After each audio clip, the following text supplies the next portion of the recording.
Good evening అండి. Welcome to minds academy. ఇది మన అకాడమీ. మనం ఆంధ్రప్రదేశ్కి సంబంధించినటువంటి ఇంపార్టెంట్ కరెంట్ అఫైర్స్ అనేవి ప్రతిరోజు కూడా డిస్కస్ చేసుకుంటున్నాం. అండ్ అలాగే ఈ రోజు కూడా కొన్ని ఇంపార్టెంట్ కరెంట్ అఫైర్స్ టాపిక్స్ అనేవి మన ముందు ఉన్నాయి. అయితే ముందుగా మీ అందరికీ కూడా ఒక అనౌన్స్మెంట్ అండి.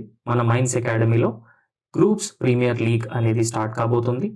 అండ్ ఈ గ్రూప్స్ ప్రీమియర్ లీగ్లో ఆస్పిరెంట్స్ ఎవరైతే ఉంటారో గ్రూప్ 1 మరియు గ్రూప్ 2 ప్రిపేర్ అయ్యే ఆస్పిరెంట్స్ అందరూ కూడా సో ఈ జీపీఎల్కి రిజిస్టర్ అయ్యి అండ్ స్క్రీనింగ్ టెస్ట్ ఇవ్వాల్సి ఉంటుంది. సో ఈ స్క్రీనింగ్ టెస్ట్ల ద్వారా number of screening test over a period of time so different స్టేజెస్లో క్యాండిడేట్స్ని ఆస్పిరెంట్స్ని సెలెక్ట్ చేయడం జరుగుతుంది అనమాట. అండ్ ఈ డిఫరెంట్ స్టేజెస్లో సెలెక్ట్ అయినటువంటి ఆస్పిరెంట్స్ ఎవరైతే ఉంటారో వాళ్ళకి క్యాష్ ప్రైజెస్ కానీ, రివార్డ్స్ కానీ, ఇన్సెంటివ్స్ కానీ, కోర్సెస్లో తగ్గింపు కానీ సో ఇట్లాంటి చాలా రకాలైనటువంటి కన్సెషన్స్, ఇన్సెంటివ్స్, అదేవిధంగా క్యాష్ ప్రైజెస్ అనేవి మన మైండ్స్ అకాడమీ తరపు నుంచి స్టూడెంట్స్కి ఇవ్వడం జరుగుతుంది. సో ఈ లింక్ అనేది ఈ వీడియో కింద ఉన్నటువంటి డిస్క్రిప్షన్లో ఉంది. మీరు జస్ట్ రిజిస్టర్ అయ్యి ఈ స్క్రీనింగ్ టెస్ట్ ఇస్తే అది మీకు కూడా ఖచ్చితంగా హెల్ప్ అవుతుంది. సో ఇంకా లేట్ చేయకుండా మనం కరెంట్ అఫైర్స్ టాపిక్స్ అనేవి డిస్కస్ చేసుకుందాం. అందులో ఫస్ట్ ఇంపార్టెంట్ టాపిక్ ఏంటి అని అంటే ఏపీలో అంచనాలకు మించి జీఎస్టీ వసూళ్లు. సో ఇది కూడా చాలా ఇంపార్టెంట్ టాపిక్ అండి ప్రిలిమ్స్ అండ్ అదేవిధంగా మెయిన్స్ ఎగ్జామ్లో. సో మెయిన్స్ ఎగ్జామ్లో పర్టికులర్గా ఇప్పుడు ఎకానమీ టాపిక్ ఏదైతే ఉందో ఆ ఎకానమీ టాపిక్ పర్స్పెక్టివ్లో ఇది చాలా ఇంపార్టెంట్ అనమాట. సో అయితే ఆంధ్రప్రదేశ్లో ఈ ఆర్థిక సంవత్సరం ఏదైతే ఉందో అంటే 2025-26 ఆర్థిక సంవత్సరంలో ఈ గూడ్స్ అండ్ సర్వీసెస్ ట్యాక్స్ వసూళ్లు అనేవి అంచనాకు మించి రావడం అనేది ఒక ముఖ్యమైన విషయం అనమాట. సో మనందరికీ తెలిసిందే ఈ గూడ్స్ అండ్ సర్వీసెస్ ట్యాక్స్ అనేది 2017లో ఇంట్రడ్యూస్ చేయడం జరిగింది. సో 2017లో ఇంట్రడ్యూస్ చేసిన తర్వాత ఇది ఐజిఎస్టీ అని, లేదంటే స్టేట్ జిఎస్టీ అని అండ్ సెంట్రల్ జిఎస్టీ అని 3 డిఫరెంట్ టైప్స్ ఆఫ్ జిఎస్టీస్ ఉండటం జరిగింది. సో ఈ ఐజిఎస్టీ అంటే ఏంటంటే ఈ ఇంటర్ స్టేట్ జిఎస్టీ అంటే ఒక స్టేట్ నుంచి ఇంకొక స్టేట్కి ఈ వస్తువులు అనేవి ట్రాన్స్ఫర్ అవుతాయి. సో ఇంటర్ స్టేట్ ట్రేడ్ ఏదైతే ఉందో ఆ ట్రేడ్ పైన ఇంపోజ్ చేసే ట్యాక్స్ని ఈ inter state tax are inter state GST అని పిలుస్తారు. అండ్ అదేవిధంగా జిఎస్టీలో సెంట్రల్ జిఎస్టీ డిఫరెంట్గా ఉంటుంది, స్టేట్ జిఎస్టీ డిఫరెంట్గా ఉంటుంది. ఎనీవే ఇవన్నీ మీకు తెలిసినవే ఆల్రెడీ. సో జిఎస్టీ అనేది 2017లో ఇంట్రడ్యూస్ చేయడం జరిగింది. అండ్ జిఎస్టీ గురించి మనం ఇంకా స్పెసిఫిక్గా మాట్లాడుకుంటే ఈ 101st కాన్స్టిట్యూషనల్ అమెండ్మెంట్ యాక్ట్ ఏదైతే ఉందో ఈ 101st కాన్స్టిట్యూషనల్ అమెండ్మెంట్ యాక్ట్ ద్వారా ఈ జిఎస్టీ అనేది తీసుకురావడం జరిగిందనమాట. Right. So 101st constitutional amendment. So this is very important అండి. సో ఈ 101st కాన్స్టిట్యూషనల్ అమెండ్మెంట్ యాక్ట్ అనేది సో గూడ్స్ అండ్ సర్వీసెస్ ట్యాక్స్ని తీసుకురావడం జరిగింది. అండ్ ఇంకా స్పెసిఫిక్గా మాట్లాడుకుంటే ఈ 101st కాన్స్టిట్యూషనల్ అమెండ్మెంట్ యాక్ట్ అనేది ఆర్టికల్ 279A అనే ఒక కొత్త ఆర్టికల్ని కాన్స్టిట్యూషన్లో పెట్టడం జరిగిందనమాట. సో ఇది దేని గురించి మాట్లాడుతుంది అంటే జిఎస్టీ కౌన్సిల్ గురించి మాట్లాడుతుంది అనమాట. చాలా ఇంపార్టెంట్ అండి. ఫర్ ఎగ్జాంపుల్ మీకు ఎగ్జామ్లో కూడా జిఎస్టీ కౌన్సిల్ అనేది ఎగ్జిక్యూటివ్ బాడీయా, స్టాట్యుటరీ బాడీయా, లేదంటే కాన్స్టిట్యూషనల్ బాడీయా అని అడిగినప్పుడు ఇది చాలా ఇంపార్టెంట్ అండి. జిఎస్టీ కౌన్సిల్ అనేది ఒక రకంగా కాన్స్టిట్యూషనల్ బాడీ అనమాట. సో ఇది ఒక కాన్స్టిట్యూషనల్ బాడీ ఎందుకంటే article 279A provides for the GST council. Right. So దీంతో పాటు వేరే ఆర్టికల్ కూడా ఉందండి. అదేంటంటే article 269A. So article 269A ఈ స్పెసిఫికల్లీ దేని గురించి మాట్లాడుతుంది అంటే ఈ ఇంటర్ స్టేట్ ట్రేడ్ ఏదైతే ఉందో సో ఈ ఇంటర్ స్టేట్ ట్రేడ్కి సంబంధించి పర్టికులర్గా ఆ జిఎస్టీ ఇంపోజ్ చేసే రైట్ ఏదైతే ఉందో అది పార్లమెంట్కి ఉంటుందని చెప్పేసి ఈ ఆర్టికల్ 269A మాట్లాడుతుంది అనమాట. సో పర్టికులర్గా ఈ 101st కాన్స్టిట్యూషనల్ అమెండ్మెంట్ యాక్ట్ అనేది చాలా ఇంపార్టెంట్. ఈ 101st కాన్స్టిట్యూషనల్ అమెండ్మెంట్ యాక్ట్ని ఈ 2016లో పాస్ చేయడం జరిగింది. అండ్ జిఎస్టీ అనేది 2017 నుంచి కూడా ఇంప్లిమెంట్ చేయడం జరుగుతుంది. ఈ జిఎస్టీలో 3 కంపోనెంట్స్ ఉంటాయి. Central GST and state GST and IGST. So ఇట్లాంటి డిఫరెంట్ కంపోనెంట్స్ ఉంటాయన్నమాట. అండ్ ఇంకా మనం స్పెసిఫిక్గా మాట్లాడుకుంటే జిఎస్టీ గురించి, జిఎస్టీ అనేది ఒక కన్సంప్షన్ బేస్డ్ ట్యాక్స్ అనమాట. సో ఇది consumption based tax. So consumption based tax అంటే ఏంటంటే పర్టికులర్గా ఈ జిఎస్టీ రెవెన్యూ అనేది కన్సంప్షన్ ఏ స్టేట్లో అయితే జరుగుతుందో ఈ రెవెన్యూ కూడా అదే స్టేట్కి వెళ్తుంది అనమాట. సో దీనివల్ల ఏమవుతుందంటే జనరల్గా ఈ ప్రొడక్షన్ స్టేట్స్ ఏవైతే ఉంటాయో ప్రొడక్షన్ స్టేట్స్ లాస్ అయ్యే అవకాశం ఉంది. అందు గురించి జిఎస్టీ కంపన్సేషన్ సెస్ అనే ఒక సెస్ని కూడా తీసుకురావడం జరిగింది. So cess and surcharge they are different అండి. సెస్ అంటే ట్యాక్స్ ఆన్ ట్యాక్స్ అని అంటారు, అవి తర్వాత మాట్లాడుకోం.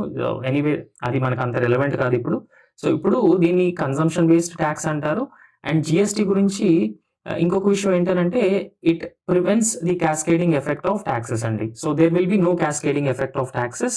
So only final value will be calculated అనమాట. So final value will be calculated అంటే ఏంటంటే ఇక్కడ ఇన్పుట్ ట్యాక్స్ క్రెడిట్ ఇట్లాంటివి ఉంటాయన్నమాట. సో ఇది ఓవరాల్గా మనం చెప్పుకుంటే ఈ క్యాస్కేడింగ్ ఎఫెక్ట్ ఆఫ్ ట్యాక్సెస్ ఏదైతే ఉంటుందో దాన్ని ఇది ప్రివెంట్ చేస్తుంది అనమాట. రైట్. సో దాన్ని ప్రివెంట్ చేయడం అండ్ దాంతోపాటు ఈ జిఎస్టీ వల్ల ఈ కన్జ్యూమర్స్ ఎవరైతే ఉన్నారో కన్జ్యూమర్స్కి తక్కువ ప్రైసెస్కి ఈ ప్రొడక్ట్స్ అనేవి దొరకటం. సో ఇట్లాంటివన్నీ ఉంటాయి. జిఎస్టీ అనేది స్పెసిఫిక్గా మనకి ఒక రకంగా ఇండైరెక్ట్ ట్యాక్స్ అని చెప్పుకోవచ్చు అనమాట. అండ్ ఈ జిఎస్టీలో ఈ సెంట్రల్ గవర్నమెంట్ రెవెన్యూ డిఫరెంట్గా ఉంటుంది అండ్ స్టేట్ గవర్నమెంట్ రెవెన్యూ కూడా డిఫరెంట్గా ఉంటుంది. అండ్ ఇప్పుడు మనం స్పెసిఫిక్గా మాట్లాడుకుంటే ఆంధ్రప్రదేశ్లో ఈ ఆర్థిక అంటే 2025-26 ఆర్థిక సంవత్సరంలో సో జిఎస్టీ రెవెన్యూ అనేది అంచనాలకు మించి రావడం అనేది ఒక సిగ్నిఫికెంట్ ఆస్పెక్ట్ అనమాట ఇందులో. రైట్. సో అంటే 25-26 ఏడాదికి మొత్తానికి 27,477 కోట్లు ఈ జిఎస్టీ రూపంలో వస్తుందని బడ్జెట్ అంచనా అండి. ఎందుకంటే అంచనాలు ఉంటాయి అండ్ అంచనాతో పాటు యాక్చువల్ రెవెన్యూ కూడా ఎంత వస్తుందనే డిఫరెంట్ ఎస్టిమేట్స్ ఉంటాయి అన్నమాట జనరల్గా. అయితే బడ్జెట్ అంచనా ఏమని చెప్పిందంటే ఈ మొత్తం 25-26 ఫైనాన్షియల్ ఇయర్లో ఈ జిఎస్టీ రెవెన్యూ మొత్తం 27,477 కోట్లు ఉంటుందని చెప్పేసి బడ్జెట్ అంచనా వేయడం జరిగింది. అయితే ఈ 25-26 తొలి 4 నెలల్లోనే అంటే ఏప్రిల్లో మనకు ఫైనాన్షియల్ ఇయర్ స్టార్ట్ అవుతుంది. ఏప్రిల్, మే, జూన్, జూలై ఈ 4 నెలల్లోనే దాదాపుగా 61% of the so total estimated ఈ బడ్జెట్ ఎస్టిమేట్ ఏదైతే ఉందో ఆ ఎస్టిమేటెడ్ అమౌంట్లో 61% ఈ 4 monthsలోనే రావడం జరిగిందనమాట. అంటే ఈ 61% దాదాపు ఎంత అంటే 16,754 కోట్లు. ఇది ఒక సిగ్నిఫికెంట్ అచీవ్మెంట్ అండి ఫర్ ద స్టేట్ అనమాట. ఎందుకంటే స్టేట్ రెవెన్యూ పెరగటం అనేది చాలా ఇంపార్టెంట్ ఆస్పెక్ట్ అనమాట. ఎందుకంటే రెవెన్యూ పెరగటం అనేది ఫిజికల్ డెఫిసిట్ని తగ్గిస్తుంది అండ్ రెవెన్యూ డెఫిసిట్ని కూడా ఖచ్చితంగా తగ్గించే ఛాన్సెస్ ఉంటాయి. సో అందు గురించి స్టేట్కి రెవెన్యూ పెరగడం చాలా ఇంపార్టెంట్ అనమాట. సో ఇంకొకటి చూసుకుంటే ఈ controller and auditor general CAG ఏదైతే ఉందో సో ఈ సిఏజీ ఈ 4 నెలల నివేదికను తాజాగా విడుదల చేయడం జరిగింది. అంటే ఏప్రిల్, మే, జూన్, జూలై ఈ నివేదికను తాజాగా విడుదల చేయడం జరిగింది. అయితే ఆర్థిక సంవత్సరం మొత్తం మీద ఒక ఫైనాన్షియల్ ఇయర్ మొత్తం మీద 2,17,976 కోట్లు రెవెన్యూ వసూళ్లు అంచనా వేయగా 4 నెలల్లోనే దాదాపుగా 49,052 కోట్లు రావడం జరిగిందనమాట. రైట్. సో అంటే ఓవరాల్గా ఆర్థిక సంవత్సరంలో ఆదాయం ఎంతగా ఉండొచ్చు అంటే 2,17,976 కోట్లు ఉండొచ్చు. బట్ ఈ 4 నెలల్లోనే 49,052 కోట్లు వచ్చాయని చెప్పేసి ఈ సిఏజీ రిపోర్ట్ ఏదైతే ఉందో ఆ సిఏజీ రిపోర్ట్ చెప్పడం జరిగిందనమాట. సో అయితే ఈ 4 నెలల్లో ఈ వచ్చిన ఆదాయం ఏదైతే ఉందో అది అప్పులతో కూడా కలిపి రైట్. సో అంటే అప్పులతో కూడా కలిపి మొత్తం 4 నెలల్లో ఓవరాల్గా ఈ ఖజానాకు సుమారు 1,00,000 కోట్లు వచ్చిందని చెప్పేసి ఈ సిఏజీ రిపోర్ట్ అనేది చెప్పడం జరుగుతుందన్నమాట. రైట్. అయితే ఇక్కడ మనం ఇంకొకటి చాలా ఇంపార్టెంట్ ఆస్పెక్ట్ మనం మాట్లాడుకోవాల్సింది ఏంటంటే ఈ రెవెన్యూ లోట్ ఏదైతే ఉందో అది 110% ఉందండి. సో రెవెన్యూ లోట్ అనేది బాగా ఎక్కువగా ఉందని చెప్పేసి మనం అర్థం చేసుకోవచ్చు అనమాట. So what exactly is revenue deficit? So దీన్ని ఇంగ్లీష్లో రెవెన్యూ డెఫిసిట్ అని కూడా అంటారు. సో ఈ రెవెన్యూ డెఫిసిట్ ఏంటంటే ఈ రెవెన్యూ ఎక్స్పెండిచర్ అనేది రెవెన్యూ రీసిట్స్ కంటే ఎక్కువగా ఉంటే దాన్నే రెవెన్యూ లోట్ అంటారు. సో ఆ డిఫరెన్స్ ఏదైతే ఉందో దాన్నే రెవెన్యూ లోట్ అంటారు అనమాట. అంటే ఈ రెవెన్యూ ఆదాయం so revenue so revenue expenditure ఏదైతే ఉందో దీన్నే రెవెన్యూ ఖర్చు తెలుగులో. అండ్ ఈ రెవెన్యూ ఖర్చు అనేది రెవెన్యూ ఆదాయం కంటే ఎక్కువగా ఉంటే ఆ డిఫరెన్స్ ఏదైతే ఉందో ఆ రెండింటికి మధ్య డిఫరెన్స్నే రెవెన్యూ లోడ్గా పిలుస్తారనమాట. ఈ డెఫినేషన్ చాలా ఇంపార్టెంట్. అయితే రాష్ట్రంలో ఈ తొలి 4 నెలల్లోనే ఫైనాన్షియల్ ఇయర్ తొలి 4 నెలల్లోనే ఈ రెవెన్యూ లోట్ ఎంతగా ఉందంటే దాదాపుగా 110% చేరిందండి. చాలా ఎక్కువ అన్నమాట అది. అండ్ ఇప్పుడు ఈ రెవెన్యూ రీసిట్స్ కనుక ఒకసారి మనం మాట్లాడుకుంటే ఇది 49,052.98 కోట్లు అనమాట. సో ఈ రెవెన్యూ వసూలు అంటే స్పెసిఫిక్గా మనం ఈ డైరెక్ట్ అండ్ ఇండైరెక్ట్ ట్యాక్సెస్ గురించి మాట్లాడుకోవాల్సిన అవసరం ఉంటుంది అనమాట. సో వీటిని రెవెన్యూ రీసిట్స్ అని పిలుస్తారు. అంటే ఇప్పుడు ఫైన్స్ కానీ పెనాల్టీస్ కానీ ట్యాక్సెస్ కానీ సో ఇవన్నీ కూడా రెవెన్యూ వసూళ్లే.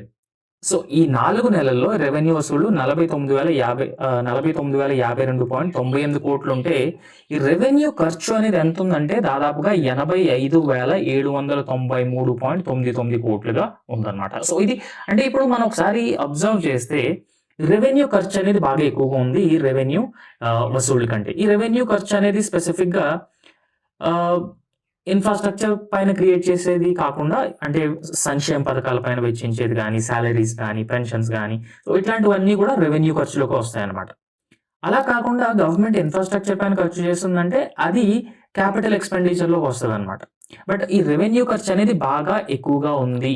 సో రెవెన్యూ ఖర్చు రెవెన్యూ ఆదాయం కంటే ఎక్కువగా ఉండటం వల్ల ఈ రెవెన్యూ లోటు ఏదైతే ఉందో అది దాదాపుగా 110% ఉందని చెప్పేసి సీఏజీ చెప్పడం జరిగిందన్నమాట. సో దీంతో రెవెన్యూ లోటు ఏదైతే ఉందో 4 నెలలకు 36,741 కోట్లుగా తేలిందనమాట ఓవరాల్‌గా. అంటే మీరు ఒకసారి అబ్జర్వ్ చేస్తే 85,000 కోట్లకి అండ్ 49,000 కోట్లకి మధ్య ఉన్న డిఫరెన్సే ఈ 4 నెలల్లో ఉన్నటువంటి రెవెన్యూ లోటు. అయితే బడ్జెట్ అంచనాల ప్రకారం రెవెన్యూ లోటు ఏదైతే ఉందో దాన్ని 33,185 కోట్లుగా పేర్కోవడం జరిగింది. అయితే ఇంకొక సిగ్నిఫికెంట్ ఆస్పెక్ట్ ఏంటంటే 4 నెలల్లో ప్రభుత్వం చేసిన అప్పులు ఎంత అంటే 49,198 కోట్లు ఇది ప్రభుత్వం చేసిన అప్పు. సో ఒక విషయాన్ని మనం అర్థం చేసుకోవాలి ఇక్కడ.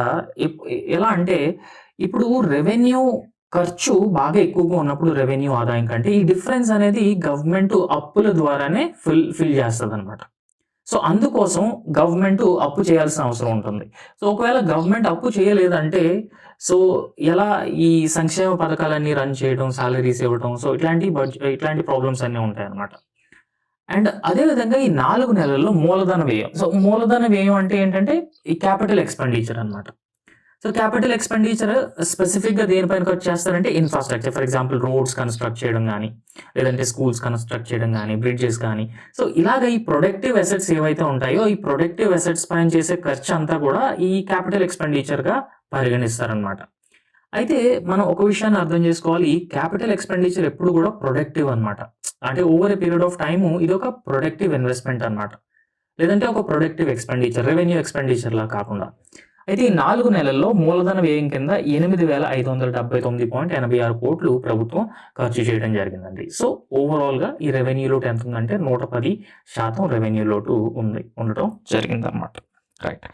సో నెక్స్ట్ విషయం మాట్లాడుకుంటే ఆంధ్రప్రదేశ్‌లో మొట్టమొదటిసారిగా పశువులకి ఒక హాస్టల్‌ని కూడా పెట్టడం జరిగిందండి. ఇది కూడా ఇంపార్టెంట్. ఒకసారి దీని గురించి మనం మాట్లాడుకుంటే ఇది ఆంధ్రప్రదేశ్ రాష్ట్రంలో కర్నూలు జిల్లాలో ఉన్నటువంటి తడకనపల్లిలో ఏర్పాటు చేయడం జరిగింది. సో ఈ తడకనపల్లిలో ఉన్నటువంటి పశువుల హాస్టల్ ఏదైతే ఉందో అది ఆంధ్ర రాష్ట్రంలోనే మొట్టమొదట ప్రారంభమైనటువంటి పశువుల హాస్టల్ అన్నమాట. సో ఈ పశువుల హాస్టల్‌లో ఏం జరుగుతుందంటే పశువులన్నిటిని ఒకే చోట ఉంచి ఆ పశువులన్నిటికి కూడా ఒక ఆరోగ్యకరమైన వాతావరణాన్ని కల్పించి ఆ పాల ఉత్పత్తిని పెంచాలని అండ్ దాంతో పాటు శాస్త్రీయంగా ఈ పశువుల్ని మేనేజ్ చేయాలని చెప్పేసి ఈ పశువుల హాస్టల్‌ని స్పెసిఫిక్‌గా క్రియేట్ చేయడం జరిగిందనమాట. సో ఎప్పుడు కూడా మనం ఒక విషయం అర్థం చేసుకోవాలి. ఈ లైవ్ స్టాక్ అనేది కూడా అగ్రికల్చర్ అండ్ అలైడ్ సెక్టర్ యాక్టివిటీస్‌లో చాలా చాలా ఇంపార్టెంట్ రోల్ ప్లే చేస్తుందండి. పర్టిక్యులర్‌గా వుమెన్ ఎంపవర్‌మెంట్ గానీ, పావర్టీ ఎలివియేషన్ గానీ, లేదంటే ఈ డిస్ట్రెస్ మైగ్రేషన్ ఏదైతే ఉంటుందో రూరల్ అండ్ అర్బన్ ఏరియాస్‌కి డిస్ట్రెస్ మైగ్రేషన్‌ని ప్రివెంట్ చేయడం కోసం గానీ, సో ఇలాంటి యాక్టివిటీస్‌లో ఈ లైవ్ స్టాక్ సెక్టర్ అనేది చాలా చాలా కీ రోల్ ప్లే చేస్తది. అండ్ ఇంకొక విషయం ఏంటంటే ఈ లైవ్ స్టాక్ సెక్టర్ కూడా హై వాల్యూ సెక్టర్ అండి. సో హై వాల్యూ సెక్టర్ అవ్వటం వల్ల ఈ ఆదాయం అనేది కూడా ఎక్కువగా పెరగటానికి ఛాన్సెస్ ఉంటాయన్నమాట. అండ్ పేదరికం నుంచి బయటపడడానికి కూడా ఎక్కువ ఛాన్సెస్ ఉంటాయి. అండ్ ఆ ఆబ్జెక్టివ్‌తోనే ఇండియాలో ఆల్రెడీ మనకి వైట్ రివల్యూషన్ అనేది కూడా స్టార్ట్ చేయడం జరిగింది. ఆ వైట్ రివల్యూషన్ కూడా లార్జ్‌లీ సక్సెస్‌ఫుల్ అన్నమాట. ఎలా అయితే గ్రీన్ రివల్యూషన్ సక్సెస్‌ఫుల్ అయిందో, హరిత విప్లవం సక్సెస్ అయిందో, అదే విధంగా ఈ వైట్ రివల్యూషన్ ఏదైతే ఉందో అది కూడా లార్జ్‌లీ సక్సెస్‌ఫుల్ అండి ఈ పాల ఉత్పాదకతను పెంచడంలో. సో అదే విధంగా ఆంధ్రప్రదేశ్‌లో కూడా ఈ పాల ఉత్పాదకతను పెంచాలి. రైతుల్ని అదే విధంగా ఈ పశువులు ఏవైతే ఉన్నాయో ఆ పశువుల్ని ఒక రకంగా ఆరోగ్యకరమైనటువంటి పరిస్థితుల మధ్య పెంచాలి. ఈ పాల ఉత్పత్తిని అదే విధంగా ఉత్పాదకతని పెంచాలనే ఉద్దేశంతో కర్నూలు జిల్లా తడకనపల్లిలో ఈ పశువులకి సెపరేట్‌గా హాస్టల్ కూడా ఏర్పాటు చేయడం జరిగింది. అయితే ఈ హాస్టల్‌ని 2017లోన ముఖ్యమంత్రి చంద్రబాబు నాయుడు గారు ప్రారంభించడం జరిగింది. అండ్ ఈ హాస్టల్ అనేది దాదాపుగా 10 ఎకరాల విస్తీర్ణంలో ఉండటం ఏర్పాటు చేయడం జరిగింది. సో ఇది పర్టిక్యులర్‌గా ఆరోగ్యకరమైనటువంటి పరిస్థితుల్లో పశువులను ఉంచాలి అనే ఉద్దేశంతో స్టార్ట్ చేయటం వల్ల ఈ కేంద్రంలో స్వచ్ఛమైన గాలి, వెలుతురు, విశాలంగా ఉండే షెడ్‌లు సో ఇవన్నీ కూడా ఏర్పాటు చేయడం జరిగిందనమాట. రైట్ అండి. సో నెక్స్ట్ ఇంపార్టెంట్ టాపిక్ ఏంటి అనంటే స్పేస్ పాలసీ 4.0ని రీసెంట్‌గా ఆంధ్రప్రదేశ్ ప్రభుత్వం రూపొందించి విడుదల చేసిందండి. ఎగ్జామ్ పర్స్పెక్టివ్‌లో ఫర్ ఎగ్జాంపుల్ ఇప్పుడు గ్రూప్ 2 చూసుకుంటే గ్రూప్ 2లో పేపర్ 2 మెయిన్స్‌లో science and technology and environment చాలా ఇంపార్టెంట్ కంపోనెంట్. సో ఇట్లాంటివి అడగటానికి ఎక్కువ ఛాన్సెస్ ఉంటాయన్నమాట. సో స్పేస్ పాలసీ 4.2ని మనం ఒక్కసారి చూస్తే ఈ స్పేస్ అనేది కూడా ఒక రకంగా ఎమర్జింగ్ టెక్నాలజీ అనమాట. లేదంటే ఒక ఎమర్జింగ్ సెక్టర్‌గా చెప్పుకోవచ్చు. అండ్ ఆంధ్రప్రదేశ్ లాంటి ఒక స్టేట్‌లో చాలా ఎక్కువ పొటెన్షియల్ ఉంది ఈ స్పేస్ సెక్టర్‌లో. అయితే ఈ స్పేస్ సెక్టర్‌లో పరిశోధనకి పెట్టుబడులను ఆకర్షించాలని చెప్పేసి ఆంధ్రప్రదేశ్ కూడా ఏపీ స్పేస్ పాలసీ 4.0ని స్టార్ట్ చేయడం జరిగిందండి. అండ్ ఈ ఏపీ స్పేస్ పాలసీ 4.2 ఏదైతే ఉందో అది 2024-29 మధ్య ఈ పెట్టుబడులు పెట్టే సంస్థలు ఏవైతే ఉంటాయో ఆంధ్రప్రదేశ్‌లో పర్టిక్యులర్‌గా ఈ స్పేస్ సెక్టర్‌లో పెట్టుబడి పెట్టే సంస్థలు ఏవైతే ఉంటాయో ఆ సంస్థలన్నిటికీ కూడా ఈ పాలసీ ఏపీ స్పేస్ పాలసీ 4.0 నిబంధనలన్నీ వర్తిస్తాయన్నమాట. అండ్ ఈ ఏపీ స్పేస్ పాలసీ 4.0 ద్వారా గవర్నమెంట్ ఏం ఎక్స్‌పెక్ట్ చేస్తుందంటే వచ్చే 10 ఇయర్స్‌లో అంటే రాబోయే 10 ఇయర్స్‌లో 25,000 క్రోర్స్ 25,000 కోట్ల పెట్టుబడులు వస్తాయని చెప్పేసి ప్రభుత్వం చెప్తుందండి.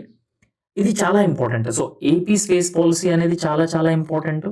And AP space policy time period అంటే 24-29లో ఆంధ్రప్రదేశ్ స్పేస్ సెక్టార్‌లో ఏ ప్రైవేట్ సంస్థలు అయితే పెట్టుబడులు పెడతాయో వాళ్ళందరికీ కూడా ఈ ఏపీ స్పేస్ పాలసీ 4.2లో ఉన్నటువంటి ప్రొవిజన్స్ కానీ లేదంటే పాలసీ నిబంధనలన్నీ వర్తిస్తాయి.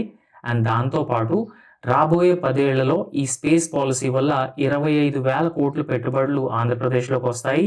అండ్ ఈ పెట్టుబడుల వల్ల ప్రత్యక్షంగా మరియు పరోక్షంగా 35,000 మందికి దాదాపుగా ఉపాధి లభించే అవకాశం కూడా స్పష్టంగా కనపడుతుందని చెప్పేసి ప్రభుత్వం చెప్పడం జరిగింది. అయితే ఈ ఏపీ స్పేస్ పాలసీలో భాగంగా అంతరిక్ష పరిశోధన ఏదైతే ఉందో సో అంతరిక్ష పరిశోధన కానీ సాంకేతిక అభివృద్ధి, రీసెర్చ్ అండ్ డెవలప్మెంటు లేదంటే లాంచ్ సేవల పరంగా రాష్ట్రాన్ని ఓవరాల్‌గా ఒక స్పేస్ హబ్‌గా తయారు చేయాలని చెప్పేసి ఈ ఏపీ స్పేస్ పాలసీ 4.0 ఏదైతే ఉందో దీన్ని లాంచ్ చేయడం జరిగిందనమాట. అండ్ ఇంకొక విషయం ఏంటి అనంటే నేను ఆల్రెడీ చెప్పాను చాలా ఎక్కువ పొటెన్షియల్ ఉందన్నమాట. సో చాలా ఎక్కువ పొటెన్షియల్ ఉంది ఈ స్పేస్ సెక్టార్‌కి. సో పర్టిక్యులర్‌గా ఇప్పుడు ఇస్రోని చూసుకుంటే సో ఇస్రోలో ఎర్లియర్ మనకి యాంత్రిక్స్ అనే ఒక రకమైనటువంటి కమర్షియల్ వింగ్ ఉందన్నమాట. సో ఆ కమర్షియల్ వింగ్‌ని ఏమని పిలుస్తారంటే యాంత్రిక్స్ అని పిలుస్తారు. సో అయితే ఈ యాంత్రిక్స్ అనేటువంటి కమర్షియల్ వింగ్‌ని స్క్రాప్ చేసి ఒక రకమైనటువంటి కొత్త ఆర్గనైజేషన్‌ని ఎస్టాబ్లిష్ చేయడం జరిగింది. అదేంటంటే న్యూ స్పేస్ ఇండియా లిమిటెడ్ అన్నమాట. సో ఈ new space India limited and దాంతో పాటు Indian national space promotion and authorisation centre అనే ఇంకొక ఆర్గనైజేషన్ కూడా ఏర్పాటు చేయడం జరిగింది. ఎవరు ఏర్పాటు చేశారంటే ఇది డిపార్ట్మెంట్ ఆఫ్ స్పేస్ ఏర్పాటు చేయడం జరిగిందనమాట. సో డిపార్ట్మెంట్ ఆఫ్ స్పేస్ ఈ 2 ఆర్గనైజేషన్స్‌ని స్పేస్ సెక్టార్‌లో ఏర్పాటు చేయడం జరిగింది. వీటి ఆబ్జెక్టివ్ ఏంటి? ఈ రెండింటి ఆబ్జెక్టివ్ ఏంటి అనంటే ఈ స్పేస్ సెక్టార్‌లో ప్రైవేట్ పార్టిసిపేషన్, ప్రైవేట్ ఇన్వెస్ట్‌మెంట్స్ అనేవి పెంచాలి. ఫర్ ఎగ్జాంపుల్ ఇప్పుడు యూఎస్ లాంటి కంట్రీస్‌లో చూసుకుంటే ఈ స్పేస్ ఎక్స్ అనేది కూడా ఒక ప్రైవేట్ స్పేస్ ఫర్మ్. సో ఎంత ప్రోగ్రెస్ అచీవ్ చేసిందంటే even it is competing with NASA currently. So therefore space సెక్టార్‌లో ఉన్నటువంటి అంతే పొటెన్షియల్‌ని యుటిలైజ్ చేసుకొని ఈ ప్రైవేట్ స్పేస్ ఫర్మ్ ప్రమోట్ చేయాలని చెప్పేసి new space India limited, Indian national space promotion and authorisation centre లాంటి ఆర్గనైజేషన్‌ని ఎస్టాబ్లిష్ చేసింది. అయితే పర్టిక్యులర్‌గా ఈ ఏపీ స్పేస్ పాలసీ 4.0 ఏదైతే ఉందో ఆ AP space policy it will align with both these organisations అండి. రీసెర్చ్ అండ్ డెవలప్మెంట్ అయినా లేదంటే లాంచ్ సేవలైనా శాటిలైట్స్ తయారీ అయినా సో అన్నింటికి కూడా ఈ 2 ఆర్గనైజేషన్స్‌తో అలైన్ అయితూ జరుగుతుందన్నమాట. అండ్ ముఖ్యంగా దీని గురించి ఇంకా డీటెయిల్‌గా మాట్లాడుకుంటే ఈ లేపాక్షి అనే ప్లేస్‌లో అండ్ అదేవిధంగా తిరుపతిలో స్పేస్ సిటీల అభివృద్ధికి ఏపీ స్పేస్ సిటీ కార్పొరేషన్ పేరిట స్పెషల్ పర్పస్ వెహికల్ కూడా ఆల్రెడీ ఏర్పాటు చేయాలని చెప్పేసి నిర్ణయించడం జరిగిందనమాట. Right. So Lepakshi right. So అంటే రాయలసీమలో లేపాక్షి అండ్ అదేవిధంగా తిరుపతి, ఈ రెండింటిని కూడా స్పేస్ సిటీ లాగా అభివృద్ధి చేయాలి. దిస్ ఇస్ వెరీ ఇంపార్టెంట్ అండి. So AP space city corporation పేరిట ఒక స్పెషల్ పర్పస్ వెహికల్ని ఏర్పాటు చేయాలని నిర్ణయించడం కూడా జరిగిందనమాట. రైట్. సో ప్రధాన లక్ష్యాలు ఏంటి? ఈ ఏపీ స్పేస్ పాలసీ 4.0 ప్రధాన లక్ష్యాలను ఒకసారి మనం చూసుకుంటే, ఈ స్టార్టప్స్ అంటే స్పేస్ స్టార్టప్స్ని ఇన్వెస్ట్మెంట్స్ని తీసుకురావాలి. అండ్ అదేవిధంగా ఈ లార్జ్ స్పేస్ ఫర్మ్స్ కూడా ఆంధ్రప్రదేశ్లో ఇన్వెస్ట్మెంట్స్ చేయాలి. అండ్ విద్యా సంస్థలు అండ్ ప్రపంచ పెట్టుబడులను ఆకర్షించేలాగా ఓవరాల్గా ఒక సమ్మిళిత అంటే ఇన్క్లూజివ్ ఇండస్ట్రియల్ ఈకోసిస్టమ్ని డెవలప్ చేయాలని చెప్పేసి ప్రభుత్వం ఒక రకంగా ఈ new space AP space policy 4.0ని తీసుకురావడం జరిగింది.